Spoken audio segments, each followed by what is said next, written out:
One of the big parts of the early pitch for Overwatch was that it would feature an international roster of heroes, with every continent being represented in the initial hero pool. You had representation from the US, Brazil, France, UK, Germany, Switzerland, Sweden, Russia, Egypt, China, Japan, India, Nepal, South Korea, and Australia in the roster, each bringing elements of their home countries to the table. And Overwatch wasn't the first to do this either. This approach to roster building in video games stretches back decades, particularly in the fighting game genre with franchises like Street Fighter. However, as a Canadian, we're kinda used to being left out of these sort of things. I know it sounds like a woe is me deal, but it honestly isn't. You just don't tend to get a character when there's an international roster, whether it's a fighting game, hero shooter, or, I don't know, even Civilization, which only added Canada in the most recent title as DLC. Overwatch in particular has had a unique relationship with this topic over the years, given that two heroes, Brazil's Lucio and Egypt's Pharah, both have ties to Canada. Lucio was originally meant to be Canadian, hence the hockey-related cosmetics, before he was changed into a Brazilian character, and Pharah's father is an indigenous man from a nation somewhere in BC, hence her Thunderbird and Rain Dancer skins. The first properly Canadian hero, Sojourn, would be officially announced at BlizzCon 2019, and was released on October 4th, 2022, alongside Junker Queen and Kiriko for Overwatch 2. But today, I want to talk about why she doesn't work as the definitive Canadian hero, and what it would mean for someone to fill that role.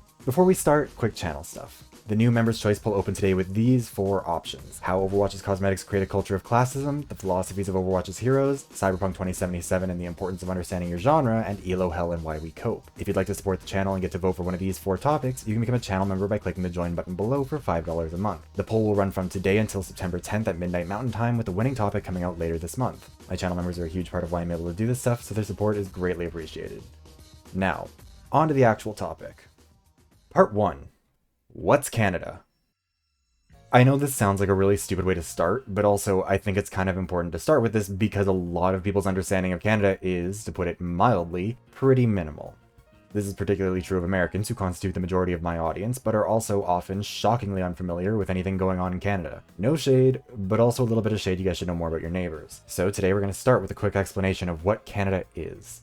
Modern Canada is a confederation of 10 provinces and 3 territories across the second largest landmass on Earth, despite having a population of just shy of 40 million. Formed in 1867 as the Dominion of Canada by the British out of their territory of British North America, Canada is actually, in the grand scheme of things, a really young country. Canadian citizenship as a distinct citizenship status was invented in 1947. The country's modern international borders were set in 1949, and it was originally represented by the red ensign flag before adopting its modern maple leaf flag in 1965. The original Canadian Constitution came as part of Canada's Confederation in 1867, but the modern Constitution with the legally revolutionary Charter of Rights and Freedoms was passed into law in 1982, establishing Canada as an independent country and changing its legal name from the Dominion of Canada to simply Canada. Today, Canada does still have a king, regrettably, but his power is limited to a largely ceremonial role. Federally, he is represented by the Governor General, and provincially by the Lieutenant Governors, and I know that sounds weird, that's just how we pronounce it here. These people must provide what's called royal assent in order for a law to become a law in Canada on the federal or provincial level, but they usually just rubber stamp anything that crosses their desks, or else their premiers cut power and water to their houses, as has happened in the past. Canada also has a strict division of power between its levels of government, unlike places like the US. The province's mandates are explicitly set out in law, meaning that they can legislate on something like education or healthcare, but not banking. That is, unless you're a quirky Albertan pastor who decides to set up his own government-run bank. That was definitely unconstitutional, but everyone kind of got tired of fighting him on it, so now we have the Alberta Treasury branches, and they're excellent.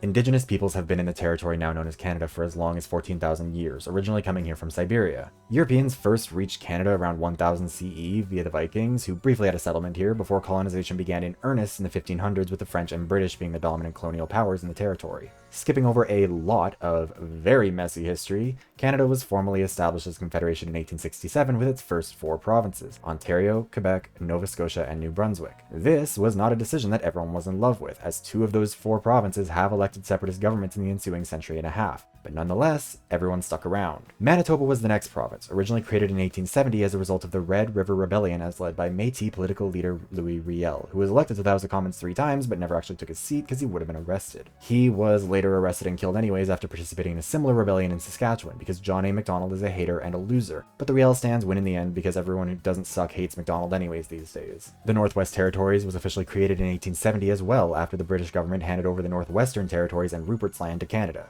Rupert's Land, for the unfamiliar, was basically just a colossal landmass that was owned and operated by the Hudson's Bay Company, which functioned as the government of the territory for about 2 centuries. Today, they join the United Farmers of Alberta in the weird category of Canadian businesses that once formed a subnational government in Canada.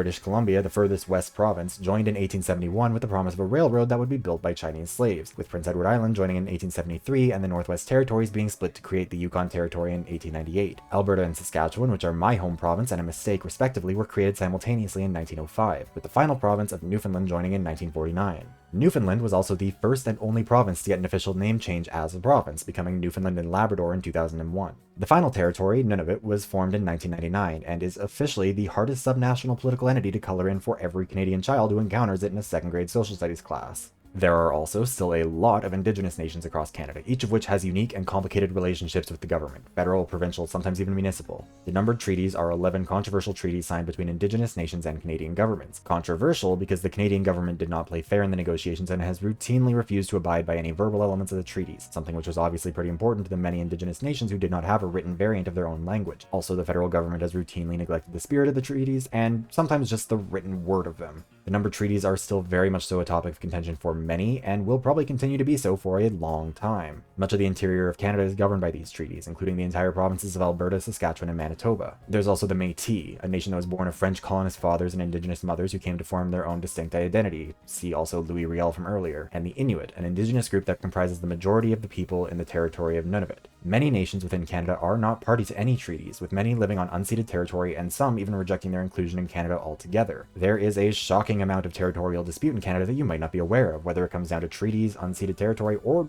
any number of other things, and it reflects centuries of colonialism and marginalization of Indigenous peoples. The history of Indigenous peoples in Canada is a complicated one, and this video is not one that can explain it in full detail while giving it the proper respect and deference the subject deserves. So, more than anything else in this video, please do not take this bit as the end-all be-all on this topic.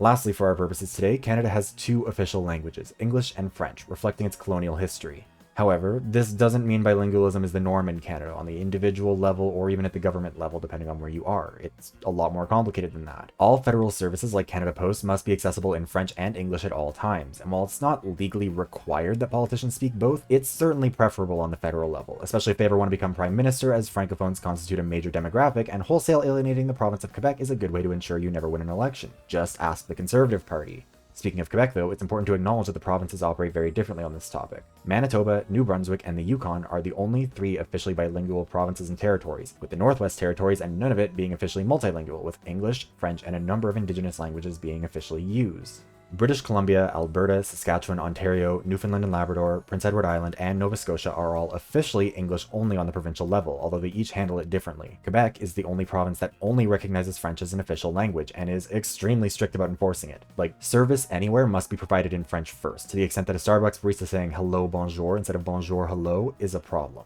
If that sounds silly to you, it's probably important to remember that the Quebecois have a long and complicated history of being marginalized on the basis of their language, and have spent most of their time in Canada in a state of political contention around whether or not they should stay in Canada. The Rocket Richard riots, the Grand Noircieur, the Quiet Revolution, the Front de Libération de Québec, and the October Crisis, the formation of the Parti Québécois provincially and the Bloc Québécois federally, and the two independence referendums in 1980 and 95 are all topics you should look up independently because they are fascinating, trust me, but for our purposes you just need to know that language is a contentious topic for them and for Canada as a whole.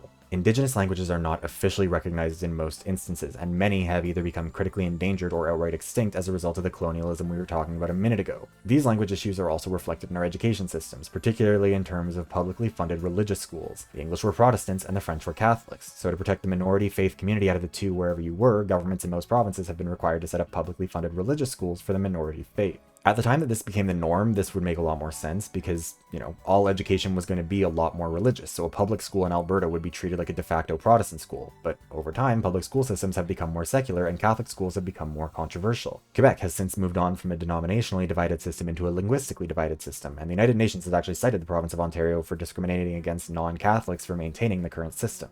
The reason I'm stating all of this up front, the reason why we're talking about all of this in a video that's about Overwatch, is that it's important to have a baseline understanding of just some of the components of what Canada is today. Diverse peoples who live here, the complicated, often tragic history of its formation, the messy ways that those things continue to play out, and more.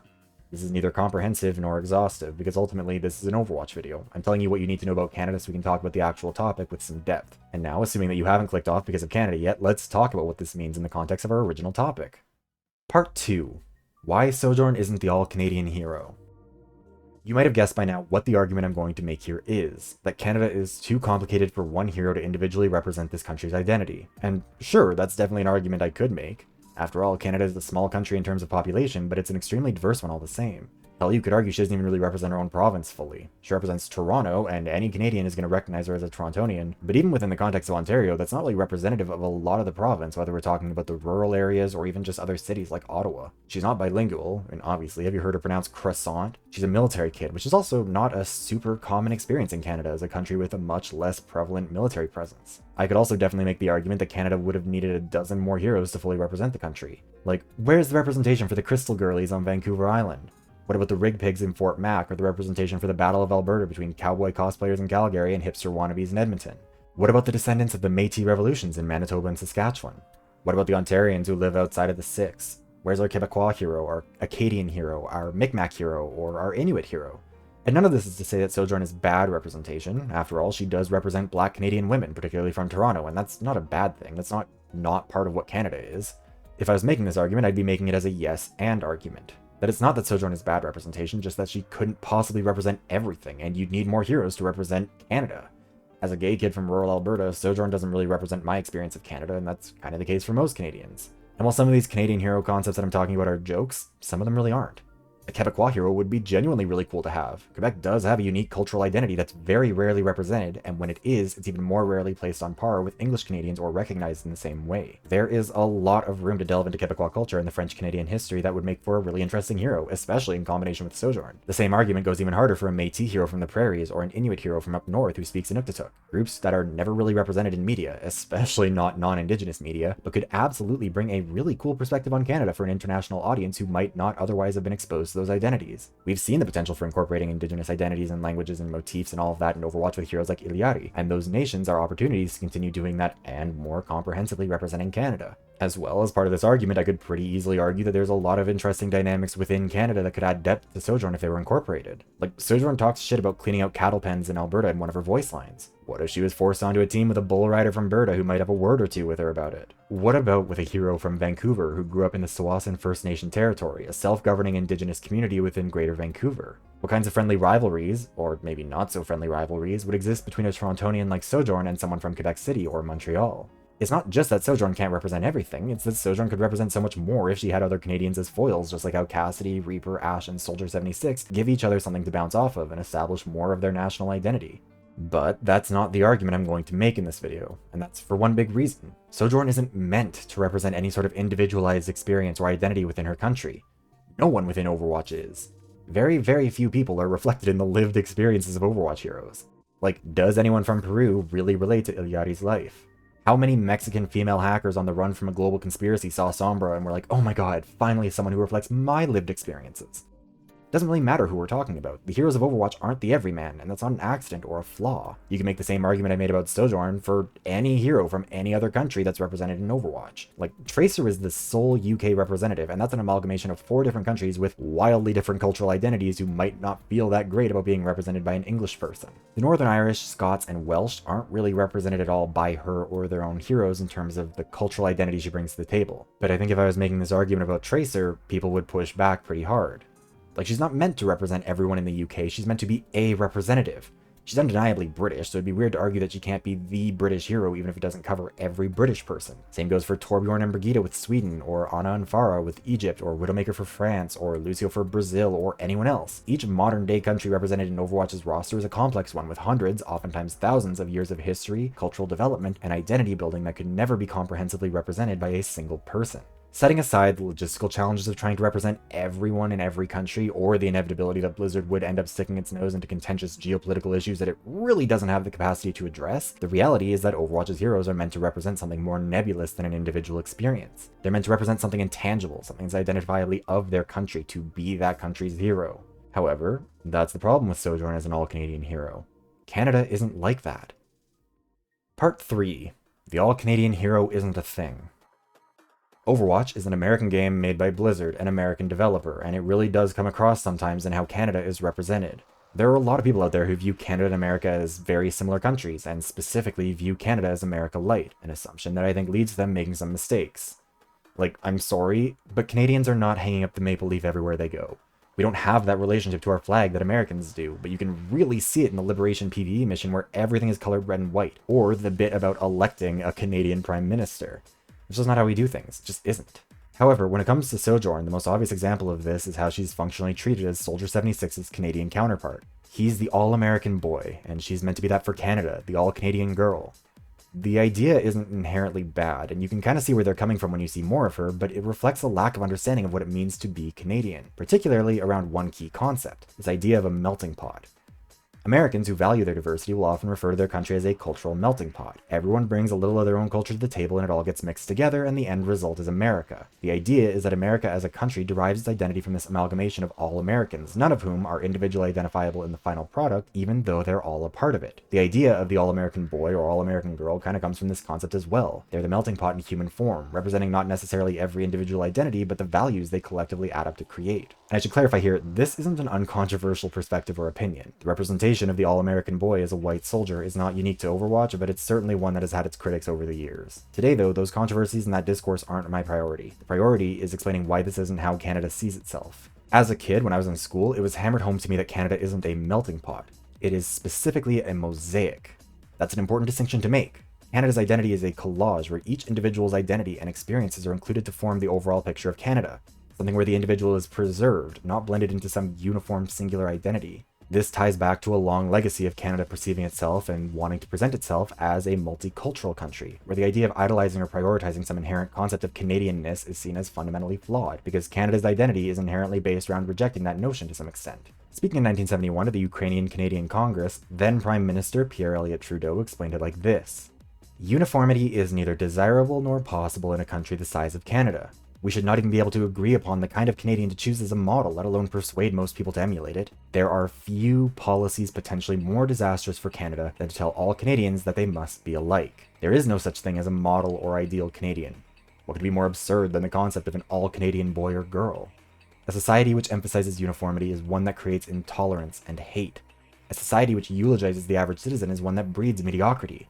What the world should be seeking, and what in Canada we must continue to cherish, are not concepts of uniformity, but human values, compassion, love, and understanding."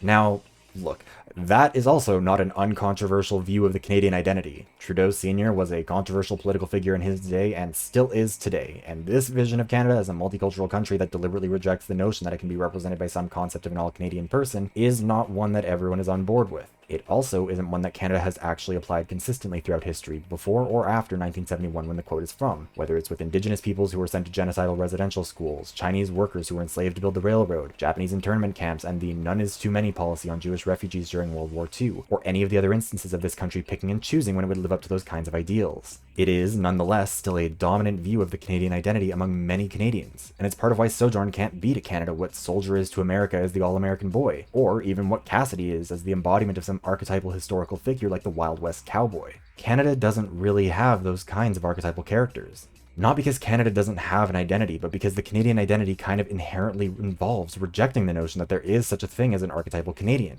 That doesn't mean Sojourn is bad representation, or that she shouldn't have been created, or that developers shouldn't try to include Canadian characters in their games. It's that I think they'll be better equipped to do so if they understand they don't need to try to create an all-Canadian hero who loves poutine and ketchup chips and coffee that is legally distinct from Tim Hortons, and all that other stuff all at once in order to represent Canada. Canada isn't a melting pot that needs to be able to be distilled into Sojourn. It's a mosaic that Sojourn is a part of, just like the rest of us. That's what it means for someone to be a Canadian. The idea of an all-Canadian hero is kind of just a fundamentally flawed one that reflects a common blind spot that Americans in particular, like the Blizzard team, have when it comes to Canada. There's an assumption that, despite some cosmetic differences, we're fundamentally similar countries, and it makes it easy for Americans to make mistakes about Canada because the differences tend to be pretty subtle. That's not me trying to cancel Blizzard or say that this is the line in the sand, because that'd be absurd. This video isn't about that. Also, that's not to say they entirely missed the mark on what it means to be Canadian either. Sojourn does represent those human values of compassion, love, and understanding from that earlier quote. She shows it to her teammates, to civilians, to Omnics, and kind of to everyone else she runs across. She isn't the all-Canadian hero because that's not a thing anyone can be. What makes her a good representative for Canada are the moments where she's just embodying those values as best as she can for the situation she's in. Honestly, in general, it's really easy for non-Canadians to miss the nuances of Canada because of our relationship to the neighbors to the south. Aside from jokes about, well, a boot, and the idea that we ride polar bears to school or whatever, a lot of Americans in particular really don't know much about us. Not only that, but because of cultural influences from the States, many Canadians learn more about Americans than they do about their own country, both its positives and its negatives. It's a real shame, because Canada's past, present, and future are worth learning about, and I wish there was more of an understanding of what makes this country weird and interesting and unique when it came to telling stories about Canada and the people who live here, because it opens the doors for way more interesting, engaging storytelling. And that's where we're going to end this one. Thank you for watching, and be sure to like, comment, subscribe, and consider becoming a channel member. Memberships are $5 a month and last a full 30 days if purchased in September, with members getting a special badge, channel emotes, and the opportunity to vote in this month's Members' Choice poll. Speaking of, next month's Members' Choice options are: how Overwatch's cosmetics create a culture of classism, focused on how Overwatch monetizes its cosmetics and how that in turn affects the culture that builds up around those cosmetics. Philosophies of Overwatch's heroes, which would be about the various philosophies of different heroes in Overwatch as well as the organizations. Importantly, if this one wins, it would probably be a longer video and it would take a while to finish. Cyberpunk 2077 and the importance of understanding your genre, looking into how Cyberpunk 2077 missed the mark on the important themes of its genre in a way that undermined its narrative. And Elo Hell and Why We Cope, which would be about why people believe in things like Elo Hell and how people cope with their failures, real or perceived, in the context of competitive games. If you'd like to vote for one of those 4 topics, you can join through the join button below or the link in the description. And thank you again to all my channel members: Miniq, Olesp, Cage the Orc, The Afro of Doom, Nballs, Fish Toast, Gvost, Kirby PPG, Alex Sohn, Nemo the Survivor, Destiny, Vamplin, Popsnack, Connor, Circo, Yoshi of the Wire, Peggy is Over It, Catlover192, Windex the Great, Sourdough, Illuma Riley, Pandorana, Venus, and Monkey12 Ninja. Whether you're a channel member, subscriber, or just a viewer, thank you very much for watching, and I hope I'll see you around again soon.